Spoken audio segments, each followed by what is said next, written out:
Well, hello everyone and welcome back to yet another video on my YouTube channel mrbdoeselectronics. So this will be another Mr. B OG style repairing video. This time on the surgical or the operating table we have this gorgeous iPhone 13 in the white color.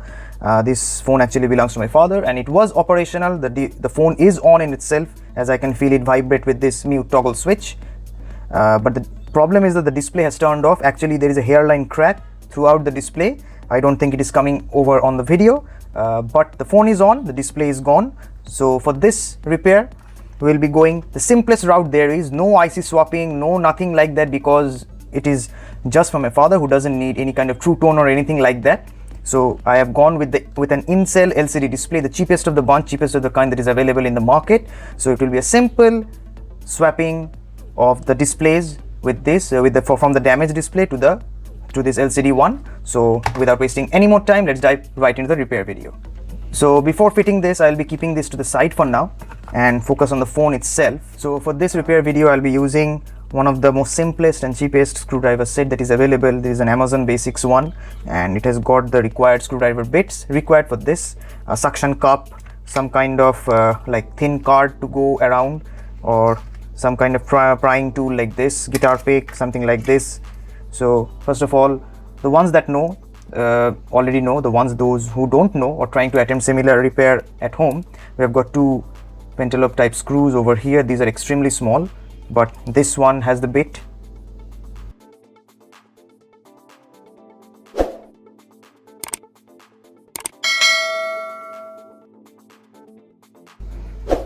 So these two are the screws. Okay, so now let's take the suction cup. As this display is damaged, I don't have to worry too much of damaging it any further.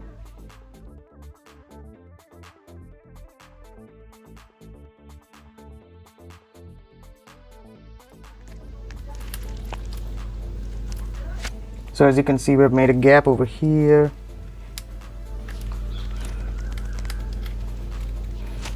Let's go all the way around. Let's just see. As you can see, right over here is the display flex. There is another flex up top over here for the proximity sensor and stuff over here. So be very careful. You take the phone and you open it like this towards the left hand side, just to be safe.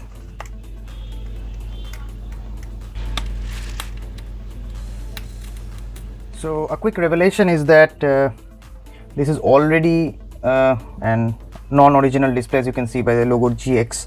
So that is why this proximity sensor flex was supposed to be adhered over here on the original display.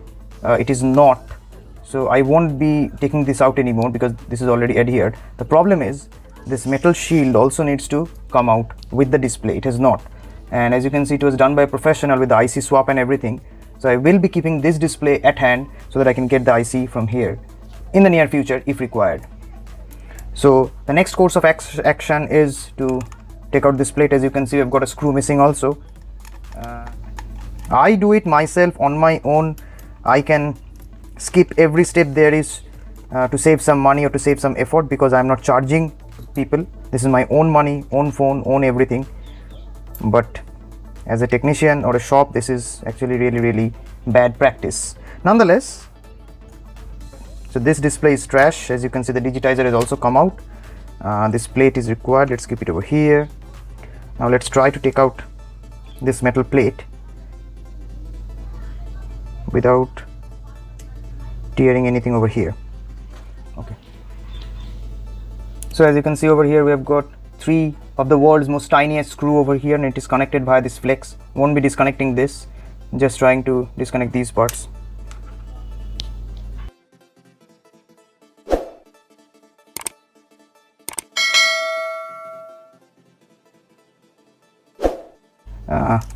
And take care to not damage this part also. Extremely crucial, the Face ID.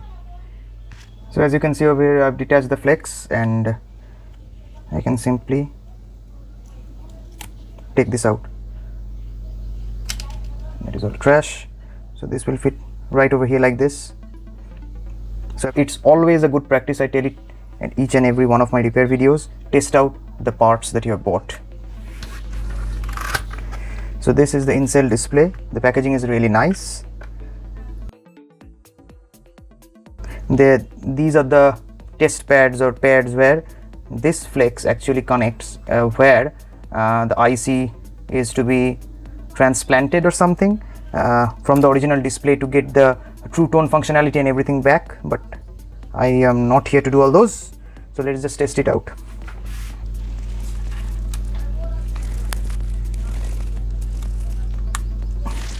This is the battery connector, and as you can see the battery is also non-original, so yeah. Nevertheless the battery gives good backup. Okay, we've got display, that's good. Let's test out the touch and everything. Okay, the phone has turned on, so as you can see the touch is working good.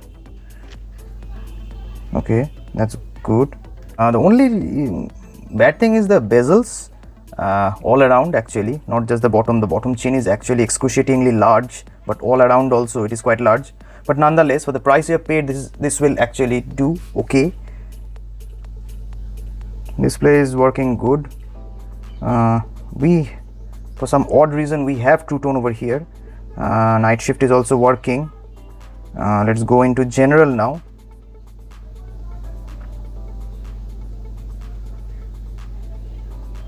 Parts and history. Yep, battery, display. So display is non-original, I won't be going ahead with it. Battery is also non-original, won't be going ahead with it. So okay, so the objective we were here for, it is successful. So let's finish fitting it everything and showing you what's the finished product over here. Another tip for the people who are trying to attempt this kind of repair at home, there are like these kind of plastic sheets, protector sheets over here like this. Always peel them off. On several occasions I have not done that and the phone actually heats up, or there will be some kind of issue. This actually rectangular part will go over here.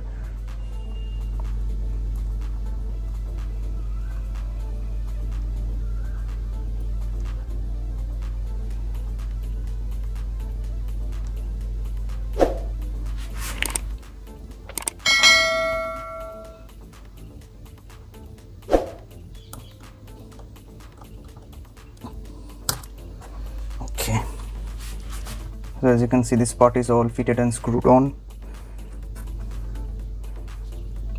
and there is also a protective film on top of the display. Always take it out at the last. Everything is finished, gluing, fitting, testing, everything is done, then only take it out. Otherwise you will damage the display, scratch it, or anything, something will happen, and I've learned this the hard way many a times.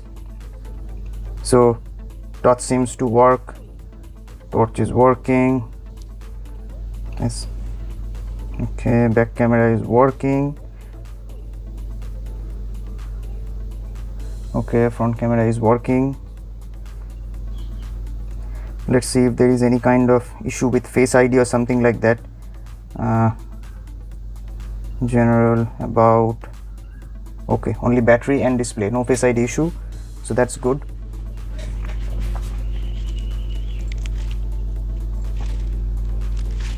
That's that. So now to glue everything over here, I'll be using the same T7000 glue.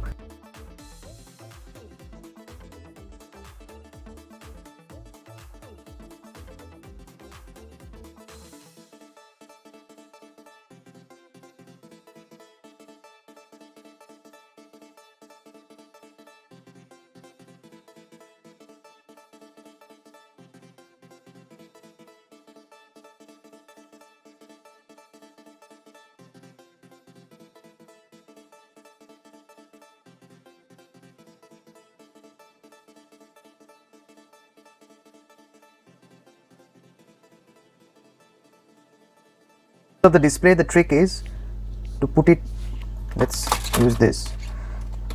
So if this is the display, you're holding it like this at a distance, put the top part of the display first inside into a groove and then slowly press it all along the edges till the bottom just clicks in. So that's what I did over here. We are not done yet. We've got two more screws. If you can remember, the small long pentalobe screw.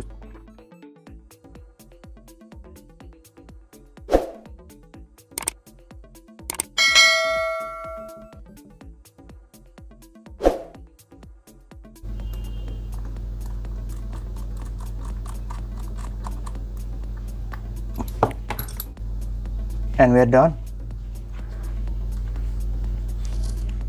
So that, my friends, was the repair video of the iPhone 13 display. I have fitted an in-cell LCD display, and as you can see, the IR is also searching for the Face ID. The Face ID is working. Nothing is wrong with this. The only problem is that in the general section, the display is not recognized. But nonetheless, as a home repair, I'm really happy. The display looks a bit washed out with respect to the OLED display, but I can't complain for the price that I've gotten this, around like 1300 rupees, something like that, fitting and everything done at home, so those costs don't carry. So I'm really happy. Now let's see how long it lasts. So with that, this is the end of the video. If you like these kind of DIY repair videos, tech video, gadget videos, consider subscribing to Mr. B Does Electronics, and I'll catch you guys in another video in the near future. Peace.